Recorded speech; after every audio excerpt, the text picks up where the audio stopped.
In the name of the Father, and of the Son, and of the Holy Spirit. Amen.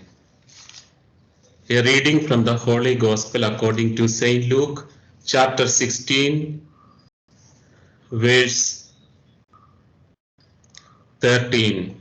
No slave can serve two masters, for a slave will either hate the one and love the other, and be devoted to the one and despise the other. You cannot serve God and wealth. Glory be to the Father, and to the Son, and to the Holy Spirit, as it was in the beginning, is now, and ever shall be, world without end. Amen. Good morning, dear friends. Today we are going to see two parables that are in chapter 16 of the Gospel of Luke. Kindly turn your Bible towards Luke chapter 16. Open your Bible to chapter 16 of Luke's Gospel. So the context is the travel narrative, and we know Jesus is forming his disciples during this travel to Jerusalem, his final journey to Jerusalem. And Jesus is teaching them through parables. So many of the unique parables of Jesus are appearing on this journey to Jerusalem. And we have in chapter 15, we have seen one parable with the three storylines.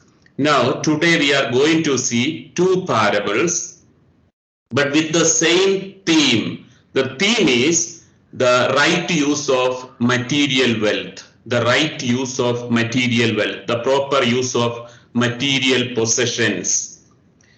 So there are two parables in this chapter: the dishonest steward or the dishonest manager, then the rich man and Lazarus. They both deal with the theme of money, the use of money, the right use of material possessions, and also the danger of its wrong use. The first parable is addressed to the disciples, that is chapter 16 verse 1. Then Jesus said to the disciples, that means the parable of the dishonest manager is addressed to the disciples. Who are the listeners of this parable? The disciples. They have to take an action after hearing this parable.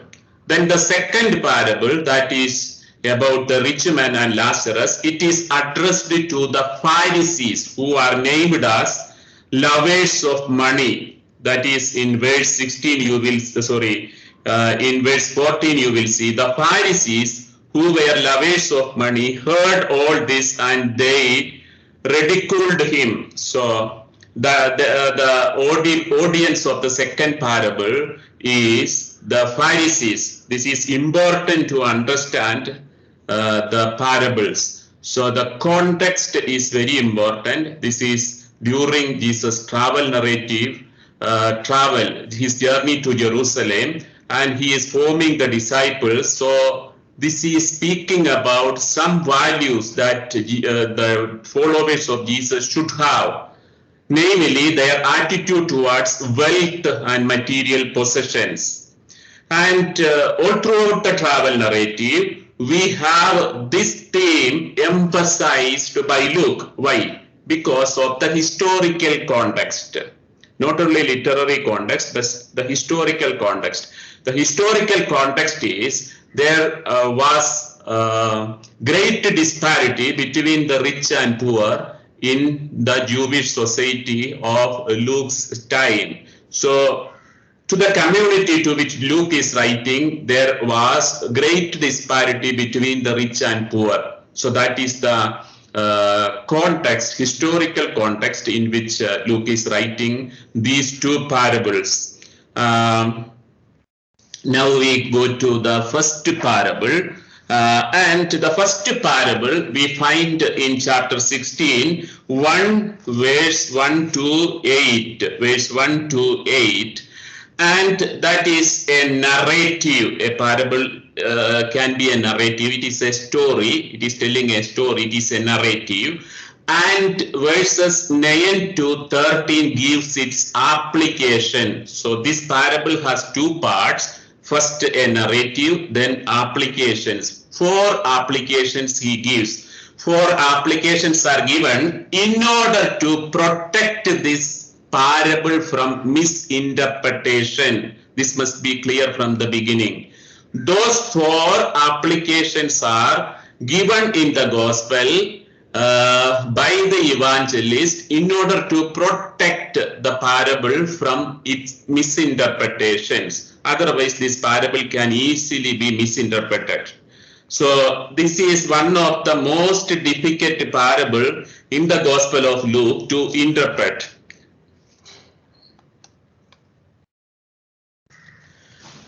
Now we come to the first parable, and as an introduction, I said these 2 parables are dealing with the right use of wealth and material possessions. And also I mentioned during the travel narrative, Jesus gives, that is immediate context, this theme a great importance. For example, you read Luke chapter 12, 13 to 21.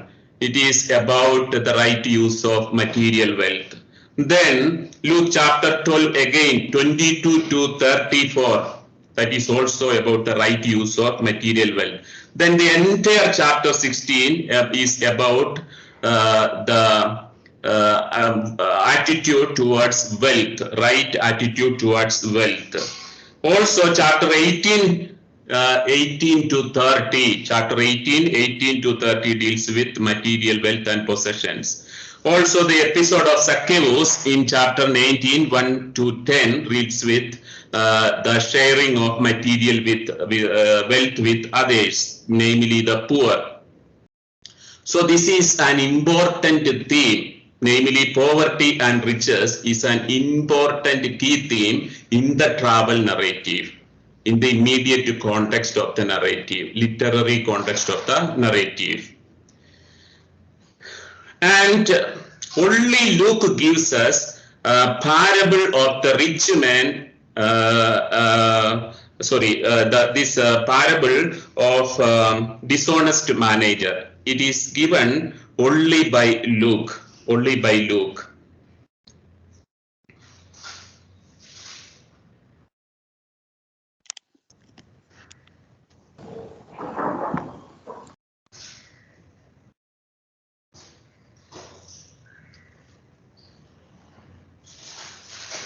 Now, what is the main content of this story, that is this parable? What is the central point of this parable? I said verses 9 to 13 gives us some parameters with which we have to interpret this parable. Otherwise, it will lead to misinterpretations. So, there was a rich man who had a manager. And this was the historical context. From the historical context, we know there were many landowners who were living abroad, for example, in Rome, and they had property in Galilee. And what did they do? They would appoint managers, stewards to look after their property. So that was a social situation of that time. So in that situation, we have to understand this parable. So there is a rich man who had a manager. So the manager is in charge of the property, and charges were brought to him that this man was squandering his property. The word used in Greek would mean destroy. Here it is translated as squandering. So he summoned him and said to him, "What is this that I hear about you? Give me an accounting of your management, because you cannot be my manager any longer." So he is going to lose his job as manager. And what does he do?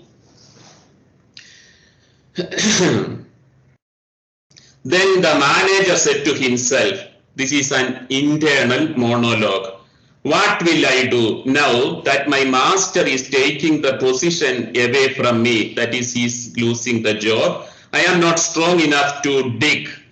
That means he's not going for daily wages.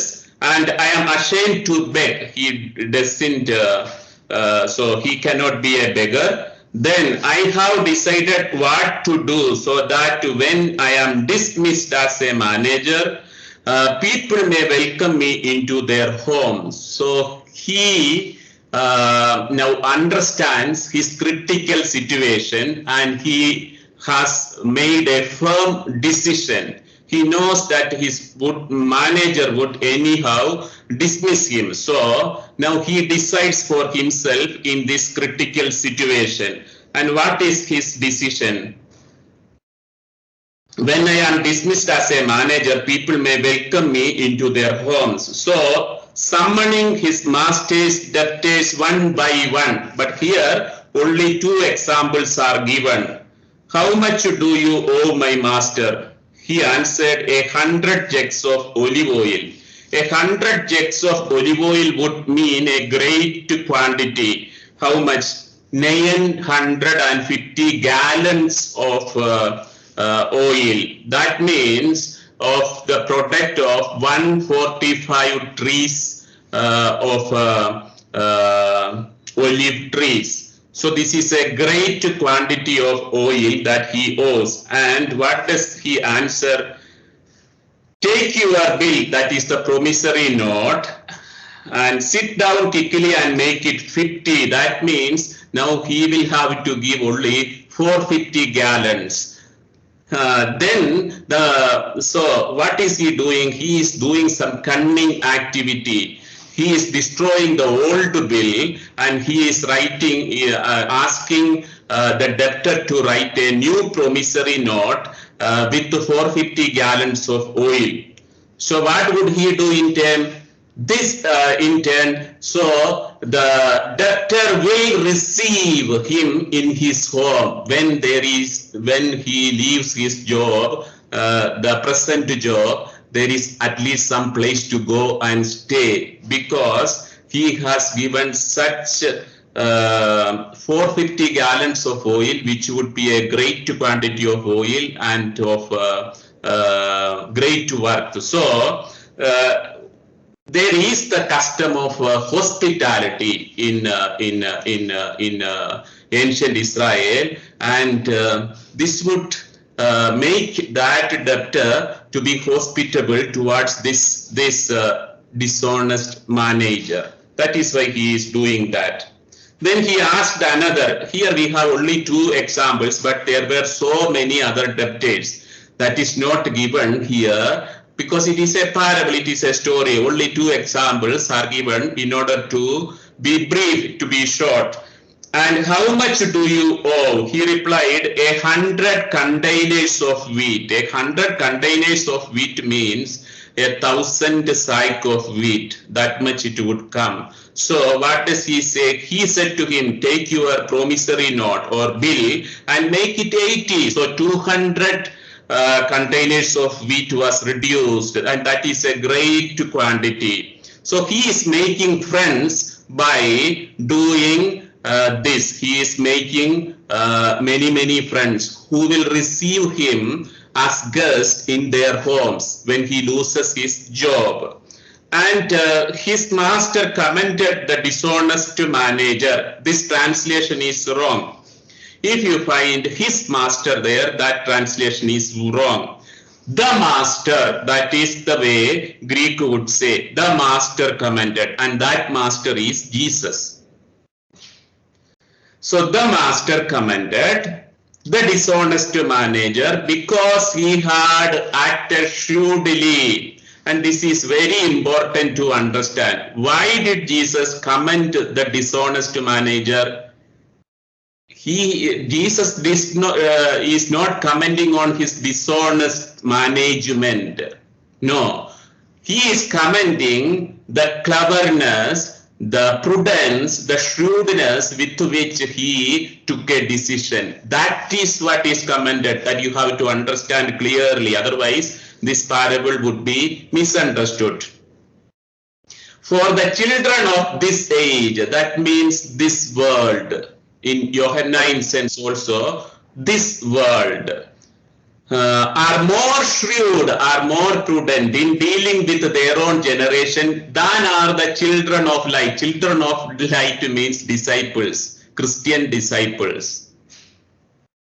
And I tell you, make friends for yourself by means of dishonest wealth. Here the word mammon is used. Mammon is Aramaic word for wealth. Dishonest wealth means the mere wealth which is, see here the adjective is used in a sense that is not acquired through right to means. That can be one meaning, but any wealth that is not properly used is dishonest wealth. That is the true meaning. So any wealth that is not rightly used is dishonest wealth, so that when it is gone, they may welcome you into the eternal homes. Eternal homes means heaven. Eternal homes. So this is the parable, and now you have some explanation, some parameters with which you have to interpret this parable. Whoever is faithful in a very little is faithful also in much. In that sense, this dishonest manager was not faithful at all. And whoever is dishonest in very little is dishonest also in much. So that is about the dishonest manager. If then you have not been faithful with the dishonest wealth, that is of the worldly wealth, who will entrust to you the true riches, that is the reign of God, the rule of God. In Jesus coming, the rule of God is established. And rule of God means God must be given priority above everything. How is wealth becoming dishonest wealth? Because wealth begins to control you. That time, wealth is dishonest wealth. When God is controlling you, then you are under the rule of God, under the reign of God. So this is essentially a parable about the reign of God, which has begun in the person of Jesus. So that is why Jesus is saying, if you have not been faithful with what belongs to another, who will give you what is your own? No slave can serve two masters. Either wealth is your master or God is your master. Who controls you? That is important. You cannot serve God and wealth. So that is the first parable and its meaning. So I said there is a narration in the first 8 verses. Then 9 to 13, those 4 verses are giving you the parameters with which you have to interpret this parable. Otherwise, it will be misleading. Now, in summary, I will give you certain indications about this parable. So this is a parable about the reign of God. Almost all the parables are about the rule of God. And it speaks specifically about the right use of material possessions and wealth. When the material possessions or wealth begins to control your life, you are not controlled by God. But wealth is good when you control your wealth for good purposes, right purposes. In that sense, wealth is good. Otherwise, wealth is dishonest wealth. That is what is called mammon.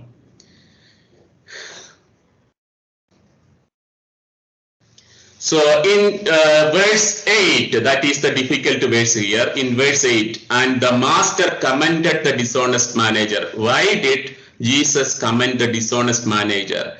Jesus did not commend his dishonesty, but his shrewdness, his prudence, the way he took a decision in a critical moment. That is what Jesus is commending. And there is the description of manager's critical situation. First, he is losing his job. The manager's internal monologue is given, in which he decides what he wants to do. And then there is a plan, and he overcomes his crisis by calling the debtors and remaking promissory notes. So in the first part, the owner addresses his manager. In the second, we hear the manager's internal monologue. And in the third, the crime itself takes place. That means the manager is calling the debtors and rewriting the promissory notes. So it is, of course, deliberate choice to have the manager speak with only two debtors. They are representative of other debtors. And I said 100 butts of oil are equivalent to around 950 gallons of oil. 950 gallons, that is a great quantity. The produce of some 145 olive trees. The quantity of wheat is also similarly great, 1,000 sack of wheat. So, after telling this parable, Jesus does not end with a moral instruction. This parable has no moral instruction, but it has 4 verses, as I said, which are explaining or giving applications to this parable. So in a way, the structure of the parable is like this: verses 1 to 8 narration, verses 9 to 13 its application or its significance. The thing which you should not forget about this parable is Jesus praises the dishonest manager, but Jesus does not praise the manager's crime, that is his dishonesty. What he praises is the determination with which he rescues his own existence. That is what is praised, his prudence, his decision taken in the right moment. And the reign of God established in Jesus, he also demands such a critical decision, either for God or for wealth, either God for Jesus or for other things. There is no other alternative. No slave can serve with 2 masters, for a slave will either hate the one and love the other, and be devoted to the one and despise the other. Those who want to live under the rule of God can have none but God as their master. So under the reign of God, there is only one master, that is God. They may serve only God with their whole will, with their whole strength and their whole life. The dishonest manager did nothing with halves, by halves. He was all in. He acted deliberately. He risked everything and invested everything. Like that, we also have to do. So he is a bad example, but he gives good lessons. He is a bad example, but he gives good lessons to us. So that is that much about the first parable. And now we go to the next parable. The next parable is on the rich man and Lazarus. Now, you just notice one literary technique here. These both parables are to be read together. Why do you say? Why do I say that? Because the parable starts in a similar way. Parable begins in a similar way. See, both the parable, there was a rich man, that is the starting point. There was a rich man in both these parables. So this is about and dealing about richness and poverty. There was a rich man who was dressed in purple and fine linen and who feasted sumptuously every day.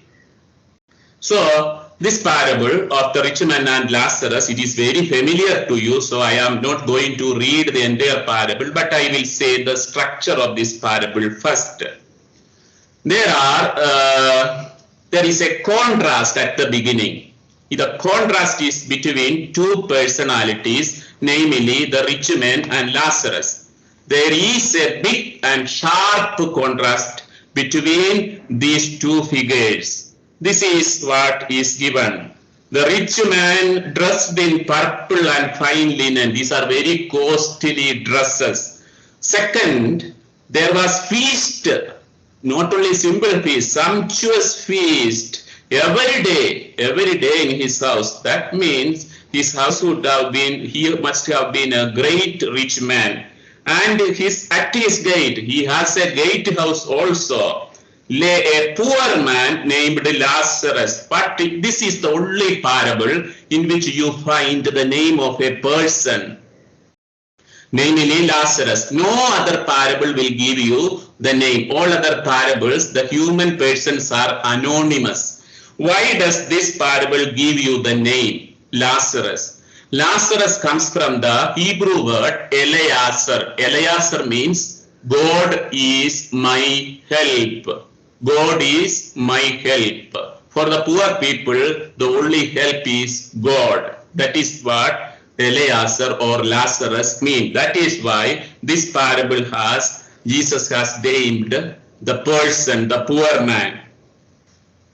And he was covered with the sores. Now the contrast you see.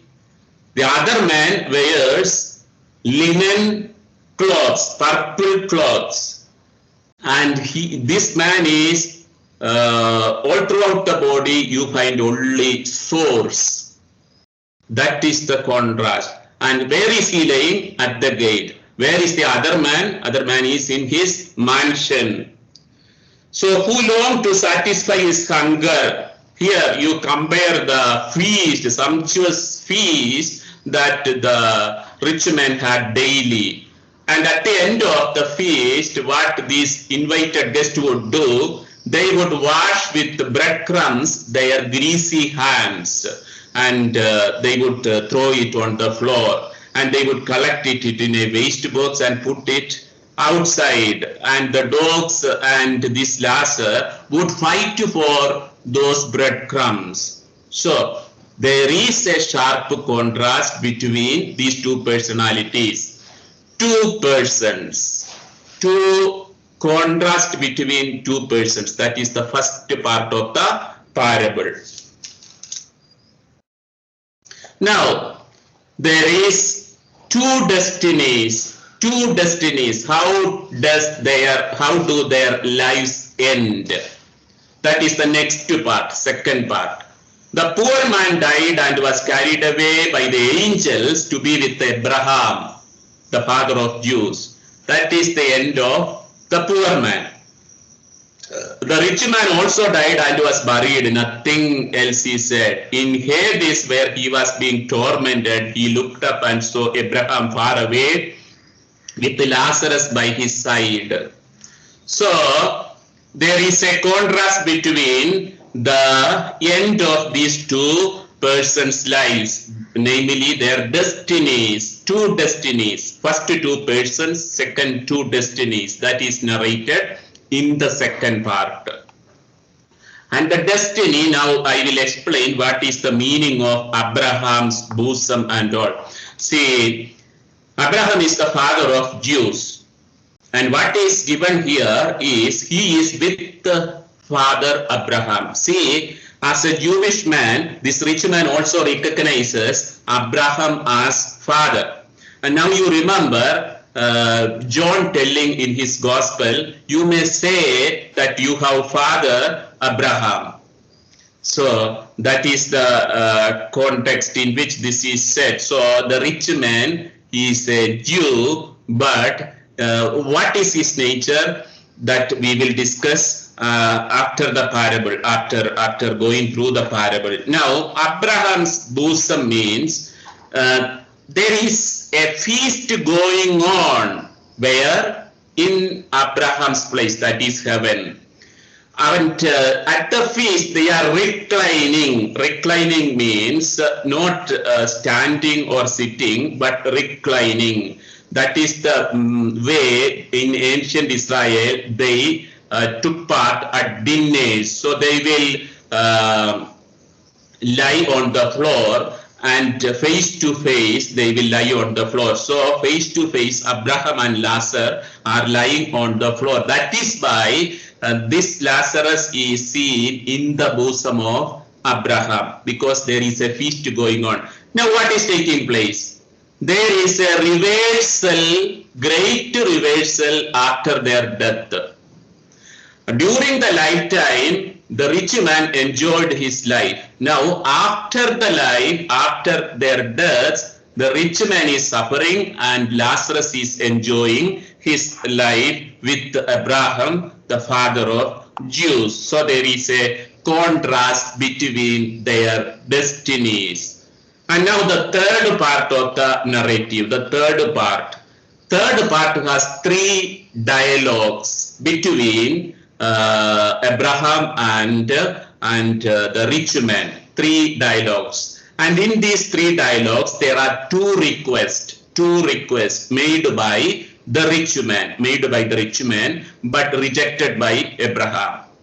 And now also from the Hades where he is suffering, he thinks still Lazarus is a servant, a slave of him. That is why he is asking. The rich man also died and was buried in Hades, where he was being tormented. He looked up and saw Abraham far away with Lazarus by his side.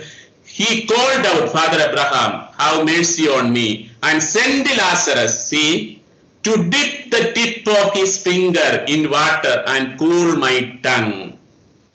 But during the lifetime, he was indifferent to Lazarus. That is the mistake he has done. At the gate, he was there. He did not send him out, but he was indifferent to him. He was ignored him. He was heartless to the poor. And when you are heartless to others, you are also godless. So the rich man is both heartless and godless. That is the mistake he has done. Otherwise, nothing is mentioned about the rich man. Only his personality and how he lived is mentioned in the story. Now he is asking Abraham the first request. He wants some water to cool his tongue, but that is rejected. How? But Abraham said, child. He is calling child. Why? Because he is a Jew and Abraham is his father. Remember that during your lifetime you received your good things. So during the earthly life you received good things, and Lazarus in like manner evil things. Now you think it is a parable Jesus is addressing to Pharisees who are lovers of money. What would they think about Jesus and his values, the reign of God? That is different, because at that time they thought wealth is a blessing and poverty is not a blessing but a curse. But Jesus said in Luke chapter 6, you will say, blessed are the poor, because theirs is the reign of God. So that is it. You are in agony. Now you are in agony, and Lazarus is comforted in heaven. Besides all this, between you and us, a great chasm has been fixed. There is a great gap between these two. What is happening? Okay, I will give time for discussion after explaining this if you have questions after explaining this, because otherwise I thought I will be wasting my time also. Some of you might not have read even.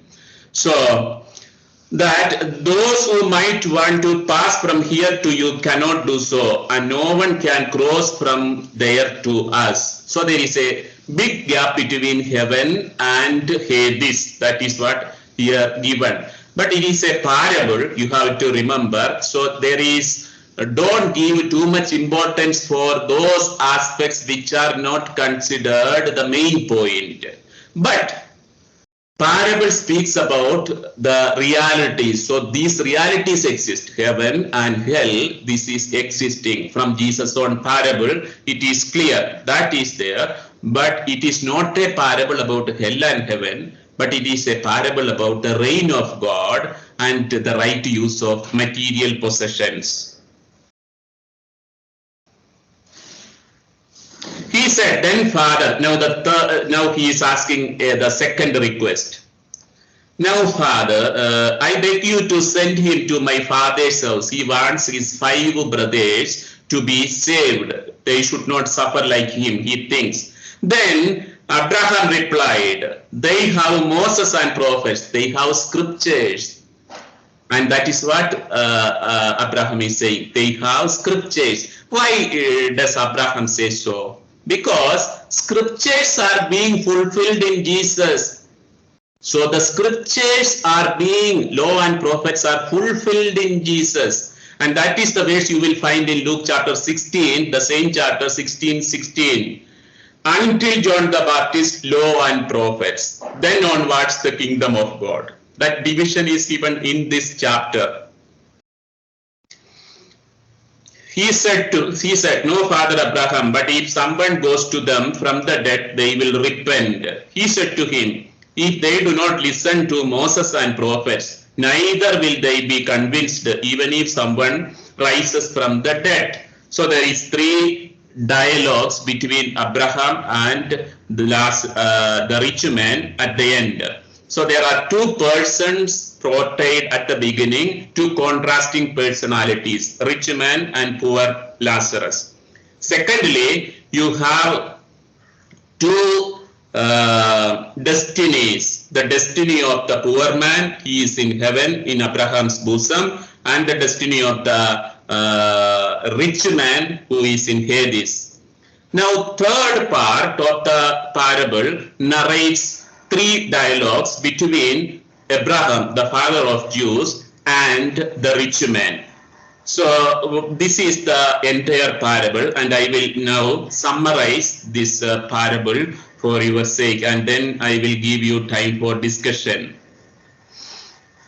So the whole chapter, this chapter, you have several references about the use of material possessions as well as wealth. For example, 16 verse 1, verse 9, verse 13, 14, 19, where mammon or wealth is mentioned several times in this chapter. So that is a central point here, and it is in the context of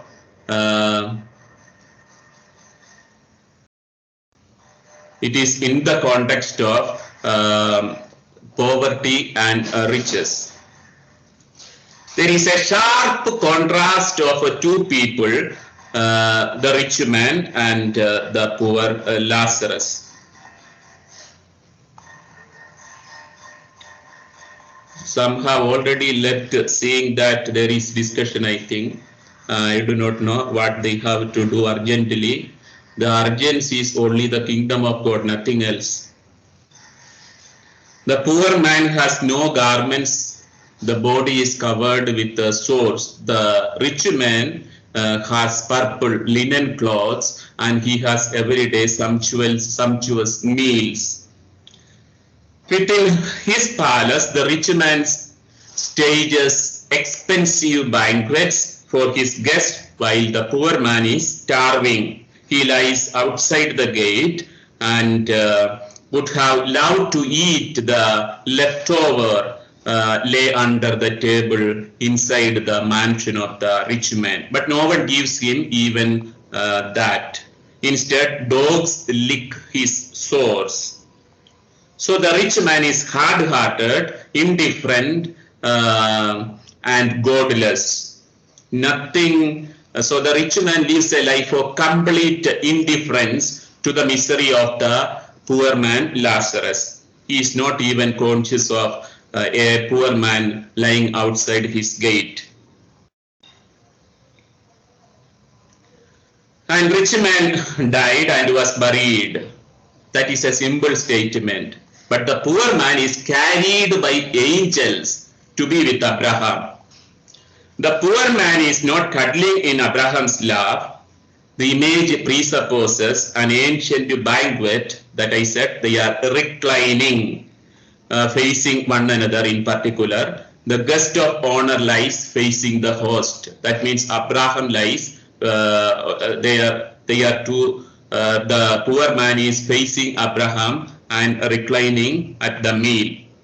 And about this, Luke also speaks about this kind of banquet, eternal banquet, in chapter 13, verses 28 and 29. People will come from north, east, west, south, and will eat in the kingdom of God. That is said in Luke chapter 13, 28 to 29. So Lazarus is a guest at the never-ending banquet of the reign of God, and he is honored guest. He is privileged to lie at the table facing Abraham. Then we have the three exchanges, three dialogues between the rich man and Abraham. First, the rich man pleads for Lazarus to be sent to him to offer at least a tiny bit of coolness in his tongue. But that is impossible because he has already enjoyed the good life in his earthly life, and Lazarus got only bad things during his earthly life. So now the situation is reversed. There is a great reversal of their situations. And that is proclaimed also in Magnificat, Luke 1, 52 and 53. The rich people and the poor people are contrasted in the Magnificat. In the second exchange, in the second dialogue, the rich man pleads for his family of origin, my father's house, and there are 5 brothers. So the 5 brothers should simply hold to the words of Moses and prophets. That is the answer given by Abraham. That is Torah and prophets. They will find everything they need to know about the subject of how to deal with the riches in Torah and prophets. They don't need anything else for their right contact with the wealth. And now the third exchange undergoes the second exchange. It is part of the second exchange. The rich man insists that surely they will listen if someone comes from dead. But Abraham says no. If they do not pay attention to the social order in Israel that has been given by God, they will not listen to a messenger who rises from the dead. If they don't listen to Torah and prophets, they won't listen to a dead man coming, a man coming from the dead.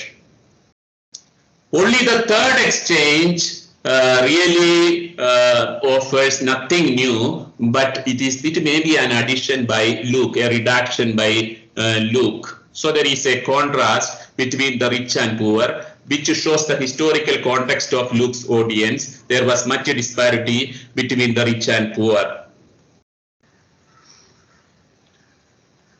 And we have the rich young man who is asked by Jesus, go sell what you own and give the money to poor, then come and follow me. So this is an essential quality of discipleship. So, you know, Egypt, the Saint Anthony of Egypt, who followed this exactly, literally. He was a rich young man at the age of 20. He left his home and he went into the desert, and there he spent his entire life. So that is somebody who followed this verse literally. And there is in Matthew chapter 3, 9, don't presume to say to yourself, we have Abraham as our ancestor. Here, the rich man who was a Jew is pleading to Abraham twice, but his request is denied. So the whole parable is an urgent, even a warning, not to rest on a wealth that not only makes one utterly indifferent to the poor sisters and brothers, to the poor people, but this is also, the wealth can become a hindrance to the reign of God. So we have to use our wealth the right way. So these two parables are dealing with the right use of wealth and material possessions and God's reign. And what should be given priority, God or Mammon? If Mammon controls you, your life is controlled by dishonest wealth. If God controls you, then your life is governed by God's reign, the kingdom of God. Now I have finished my portion with this chapter. Now you can ask me questions, and if you have questions, you can ask me from chapter 16. From tomorrow onwards, passion, resurrection, ascension narratives. Father, Yes, Father. My question is just on this Victor. Yes, yes. I have a question on verse 28. Verse 28. Okay.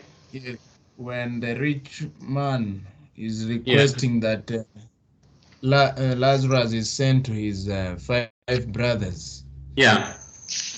In interpreting it, would we say it's a kind of egocentrism, or he's centered only to his affairs of the rich, being centered on the affairs of the rich and not concerned also of the poor? You are right, because he is concerned only about his own brothers and his own family and his riches. That is true. His basic character does not change even after entering Hades. That is true. Oh. Thank you. Thank you. Father, Yes. Yeah. Father, you were mentioning the dishonest steward is a bad example, bad person, but giving a good example. Can you? No. Not a good example. Good lessons. Yes. Why? Because his prudent behavior, prudent behavior in the sense, in a critical situation, what one has to do, one has to decide for himself. And here the critical situation is the coming of the kingdom of God. In Jesus' words, coming of the kingdom of God is a critical situation. That is why he proclaims, repent and believe in the kingdom of God. Repent and believe in the kingdom of God. There is no other choice. There is no choice between God and Mammon, or either God or Mammon. Why? Because you have to be under the reign of God or under the reign of Mammon. That is the meaning. So that we have to learn lessons from a bad man also when he does something, but you should not follow because he is an immoral hero. So don't follow the example of dishonest manager, but the way he takes a decision at a critical moment and how he saves his existence, that we have to learn from. So it is only lessons learned from a bad example. So can don't we say follow. So can we say that when till now a kind of person is living a bad life, so now the punishment is coming, so better you repent fast and get No. It has nothing to do with the repentance. Jesus is using an ordinary example from a landowner and a manager, and he is teaching some heavenly truth, namely the reign of God. So the reign of God has come, and that is the true riches, and we have to be under the reign of God. Unlike this dishonest, he is not. That is why Jesus is not praising his dishonesty, his behavior, but the way he took a decision at a critical moment. Only that is praised by Jesus in the parable. That is why what you have said now is a misleading interpretation. That is why 4 verses after this parable are given as its application. Go through 9 to 13. That is the application of this parable, nothing else from the context. Don't think something beyond the text. What is given in the text, and in the context, that should be interpreted first. So the historical context and the literary context are important to interpret the text. Then only go to interpretation side. That is what I have given for your homilies also. First understand the context, namely historical and literary context, then come to the meaning of the parable and then apply it to present. That is the way we have to learn Bible, because it is an ancient text. It's 2000 years back, but it is still living in that sense. That is why there is ongoing study of the Bible. Thank you, Father. Thank you. Excuse me, I Father. have a doubt, Father. Who? Father, rinse it is. Rinse, okay. Father, I feel this as something that is against the teachings of New Testament, because New Testament often speak about the conversion of heart, and here in this critical situation, this steward does not undergo through a conversion of heart, but instead he tries to cover his wickedness, and Jesus. Rims, you have to understand it is a parable. It is a parable. It is not about something. And the parable's intention is given in 9 to 14, those verses, 9 to 13. It is not about repentance. There is nothing about repentance here. And that fellow is immoral and he will continue as immoral. He will call one after another his debtors and he will save his existence. And that is something that has been a practice there in first century. Jesus is taking that example to explain the reign of God and the right use of material wealth. So there is nothing about conversion of heart, such things explained in this parable. A parable has that means you have to understand what a parable as a literary form. Otherwise, that is also a misleading interpretation. If you say that New Testament has several times the repentance story or conversion of heart, that is not the point of this parable. You can speak it about in the episode of Zacchaeus. There is both these aspects. But in this parable, you cannot apply that. The applications are given in the text itself. Excuse me, Father. Yeah. Brother Oswald here. Yeah. Brother Oswald. This is regarding the 31st verse, where Yeah. he said, if they do not listen to Moses or the prophets, neither Yeah. will they be convinced even if someone raises from the dead. So Yes. it is whether Luke wants to indicate about Jesus there. See, who is telling this parable? Actually, is Abraham and No. Who is telling this parable? Jesus. So what is the scripture he is using in that time? Torah. Torah and prophets. Prophets. Understood. So in the entire context of Luke Acts, at the end you will see Luke chapter 24. What is written in law and prophets and psalms are fulfilled in me. That you will find at the end of Luke chapter 24. So there is nothing against Jesus, but Torah and law, Torah and prophets find its fulfillment in Jesus. And Jesus is speaking about that, the reign of God that has come as a fulfillment of Old Testament promises that has come in him. Now it is a right time, a critical situation. You either decide for the reign of God or for Mammon. That is the point of the parable. Thank you, Father. Thank you. Excuse me, Father, Sister Asha here. Yeah. Father, like as you were telling about the dishonest manager, Yeah. like even though it is a parable, day-to-day life when you take, no manager is going to the head of that manager is going to commend the manager for what he did, because he's going the head of that person is going under a loss with his business. So don't you feel there's a kind of an exaggeration that Jesus is using in quite good of his parables? Who is commenting here? Jesus or Jesus or the rich man? Who is commenting? Jesus is commenting. That you have to understand. It is not the the rich man. Okay. That is a misinterpretation. You will find in many commentaries what you said is found in many commentaries. But you go to some good commentaries on the parables of Jesus, you will find the master commented, and Luke is indicating Jesus as the master. From there onwards, 8a onwards, till 13, it is all coming after the parable. It's application of the parable. Okay, thank you, Father. Excuse me, Father. Yeah. This is Clement. Yes.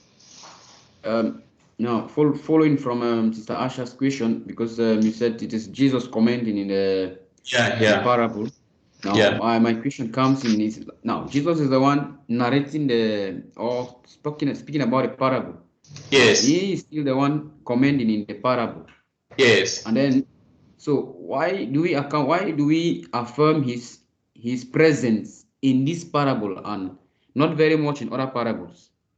His presence is affirmed in many other parables, because all the reign of God parables concerning the reign of God, kingdom parables, there is a special section in Matthew chapter 13. You have the kingdom parables. Reign of God has come in Jesus' person.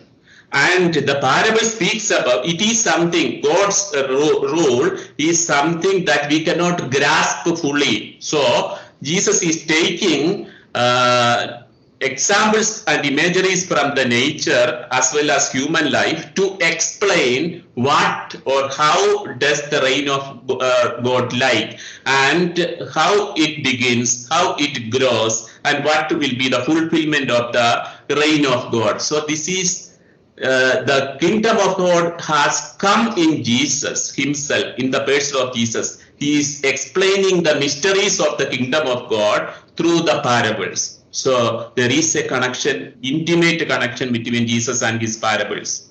He was a fine master of storyteller. That is why he uses parables to speak about the mysteries of the kingdom of God. So there is connection in almost all the parables. Sometimes Jesus will be speaking about God the Father. Sometimes he will be speaking about Jesus himself or the reign of God in the parables. So your question is valid, and that is the way.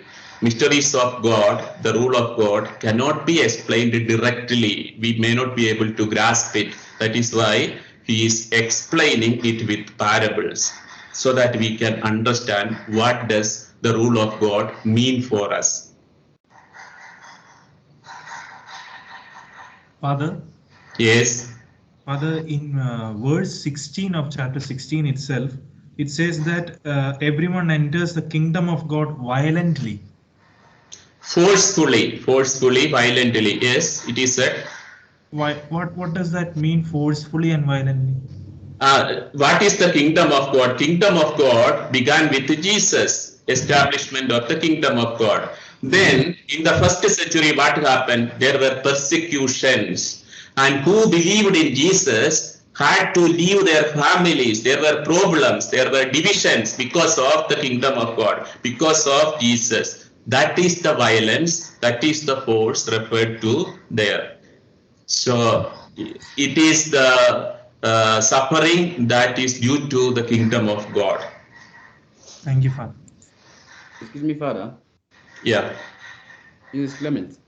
Yes. I just wish a comment on the Deslin's question. Yeah. And there is I don't know how they call these ones, the smaller explanation of the word force down. They said in other versions it is written, everyone is strongly urged to enter. That is there. That is there. Yeah. Yes. Which I think to understand the word urge as encouraged. That is there. That is there because, but that encouragement, that is a critical situation. It is not encouragement, but it is a critical situation. Either you decide for Jesus or against Jesus. That is why Jesus says, repent, turn back, and believe in the gospel.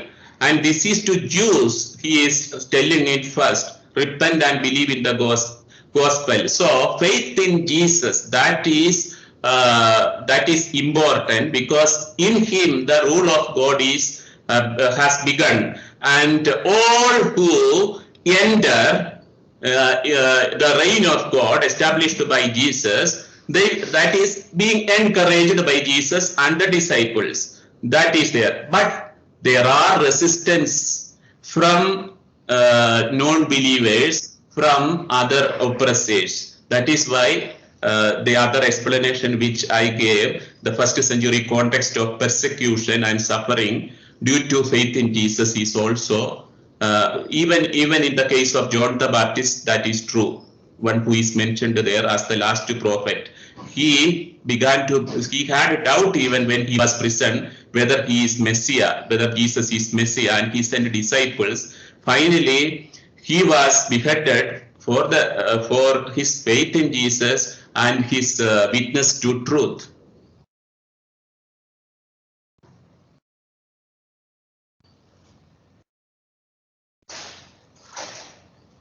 I'm happy that some people are asking questions. Those who have reflected on these parables will have questions. Others are just listening. Excuse me, Father. Yeah. This is Harriet. Yes. In the parable of the dishonest manager, the audience are disciples. Yes. And, then the disciples who do not hold of much wealth, then what was the need to explain about the right use of wealth? There is both. The disciples are asked to leave everything. In Luke, that demand of discipleship is there everywhere. In Luke chapter 9, 14 and chapter 18. Here also, the problem is whatever attaches you to the worldly things, those are not true riches. They are mammon. Whatever is attaching you to God, that is true riches. So that distinction you have to understand. That is why, as disciples of Jesus, we have the vow of poverty. The religious and priests, they have the vow of poverty. That poverty means total trust in God, not in the mammon, not in mammon. And that is a condition for discipleship. So that is one aspect. Second, that parable is about the reign of God. That is the critical situation there. The reign of God is the true riches, and you have to decide immediately either for or against the reign of God. Thank you, Father. Excuse me, Father. This is Clement. Yes, Clement. Father, in my question comes from verse 9. It says, and I tell you, make friends for yourselves by means of dishonest world. Now, what would that mean? Would it mean that even those who are in occultic kingdoms and occultic groups, or make who steal and what alike? No. It means here that word, that question is good. Mammon in Aramaic means wealth, nothing else. Mammon in Aramaic means wealth. And here Jesus is telling it as, see, you use it, share with the poor people and make friends with them. That will enable you to achieve heaven. So that is right use of wealth. But the dishonest manager used it, see, that is the parable's application. He used with the cunningness that he rewrote all the promissory bills, and so that they would receive him when he loses job in their homes.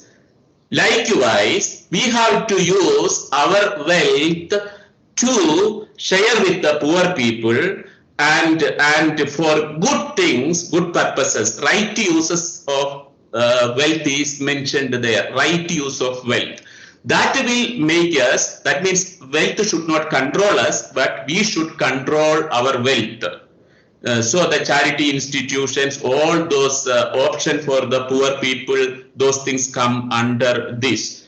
So it is not in a negative sense, don't understand it in a negative sense as in the parable, but a positive sense, because eternal dwellings are promised. Eternal dwellings are not here on this earth, but it is pointing towards heaven. Excuse me, Father. My worry comes back with the terminology when he says we should use dishonest wealth. Dishonest. That dishonest wealth, I said, all the wealth acquired through what dishonest means are dishonest wealth. So, but here I said the Aramaic term used is mammon for all wealth, wrong, in the sense of you are of the world, you are not you are from the world but not of the world. If you have understood that sentence correctly, you are from this worldly wealth, you possess worldly wealth, but you are not of this world, you don't belong to this world, you belong to God. Only in that sense. So that negative connotation of the world comes there. In the sense, everything God created is good, even wealth is good, but we are for God. That is our ultimate purpose and the God. So the priority should be God. Excuse me, Father. Yes. I have understood that question about the dishonest, that adjective he is asking about dishonest, but wealth in the sense you have to understand it is in the Aramaic word used for wealth is mammon, and that can be translated as acquired dishonest wealth. That can be translated. Here, that adjective is also found in the Greek translation. Father, this is Paul. Yes, Paul. Yes, on verse 19, we see about this rich man who tries to beg Abraham. Yeah. I think maybe it was because of the experience he went through here. Don't you think also the experience can teach us how to help others live well before in order to enter the kingdom of God? Yeah, the problem with verse 19. Verse 19, you are asking about verse 19? Yes, from verse 19 where the rich man is asking there Abraham. was a rich man who was dressed in purple. There is nothing asked. No, Father, I'm saying that here that in this from verse 19. Verse 19, there was a rich man who was dressed in purple and fine linen and who feasted sumptuously every day. Yes, what is the question regarding that? I was saying from his experience when he was begging Abraham. Yeah. Okay. That is okay. Now I understood. He was during the earthly life. He ignored poor people. He was heartless and he was godless. That is why he had to undergo the fate, the destiny that was bad. He was in Hades.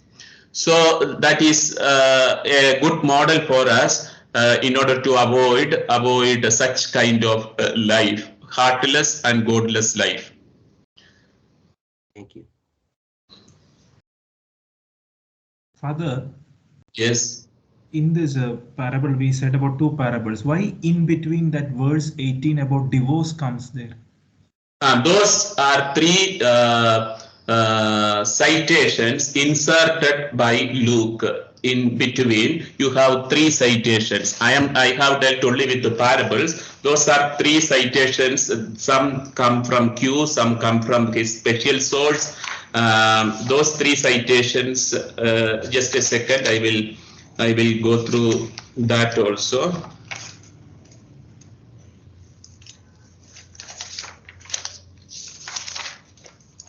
The first is, so there is from 16:14 to 18, that is the part. The three sayings of Jesus are given there. And these three sayings are drawn from various sources, from his special source L and Q. 16, 14 and 15, that deals with the reproof of the money lovers, Pharisees. That is 16, 14 to 15. Then 16 to 17 is about the law and kingdom until John the Baptist. And after that, with Jesus, the kingdom of God began. Then 16, 18 is on divorce, and that is your question. So that saying is on the prohibition of divorce. It is derived from quelle. He shares it with Matthew. In Matthew chapter 5:32, you will find it. Also, the first letter to Corinthians, chapter 7, verses 10 and 11, that is written prior to the Gospels. There also you will find a question on the divorce. And in Mark also you have some attestation about the prohibition of divorce. For example, you will find in Matthew chapter 5:32 some addition, an exception clause. For example, except on the ground of unchastity. There is a ground given. Unchastity, porneia, that is the Greek word used. Except on the ground of unchastity, which has certainly been added by the evangelists in order to deal with some situation in early Christian community. So in the Mosaic law, the background is the Mosaic law, the husband was allowed to divorce his wife. You take Deuteronomy chapter 24, 1-4. There it is speaking about divorce. Because in early days, the wives were considered possessions of the husbands. Exodus chapter 20 verse 17 or Numbers chapter 30 verses 10-14. These are all places you find where wives were considered as possessions of husbands. Jesus, his new view, he has radicalized the Old Testament laws and prescriptions, precepts.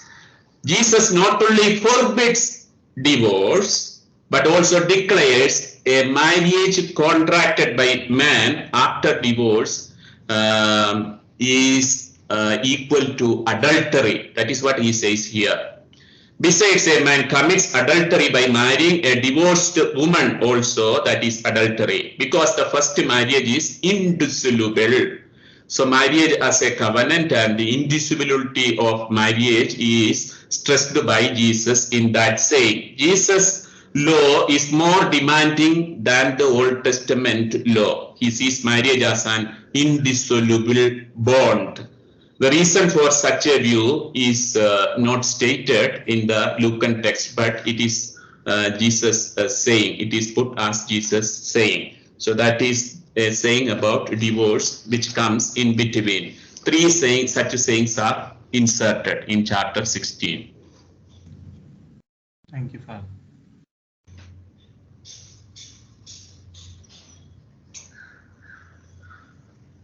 If you don't have further questions, we will end here.